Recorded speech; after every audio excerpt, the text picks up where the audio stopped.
సంభోగం వల్ల ఆరోగ్యంగా ఎలా ఉంటామో తెలుసుకుందాం. ఈ మధ్య కాలంలో వివాహం తర్వాత ఒకరిద్దరు పిల్లలు పుట్టగానే దాంపత్య జీవితంపై అనాసక్తి పెరుగుతోంది. దీనికి కారణాలు అనేకం. కానీ పూర్వకాలంలో వివాహితులు ప్రతిరోజు సంభోగంలో పాల్గొనడం వల్ల ఆరోగ్యపరంగా వారికి ఎంతో మేలు జరిగేదని పరిశోధకులు చెబుతున్నారు. సంభోగం కూడా ఒక వ్యాయామం లాంటిది. శ్వాసక్రియ క్రమంగా పెరిగి ఎక్కువ కాలరీల శక్తి కరిగి శరీరం ఫిట్నెస్ సంతరించుకుంటుంది.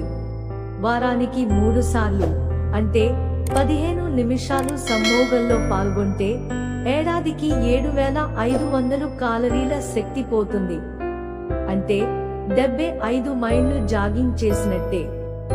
సంభోగ సమయంలో అధికంగా శ్వాస తీసుకుంటారు. దీనివల్ల శరీర కణాలకు ఆక్సిజన్ విరివిగా లభిస్తుంది.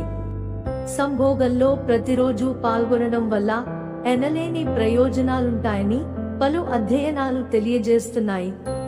దంపతుల మధ్య బంధం పటిష్టం కావడమే కాకుండా పగటిపూట రోజు వారి పనుల్లో చిరాకులను కూడా ఇది పూర్తిగా తొలగించి ప్రశాంతంగా ఉంచుతుంది.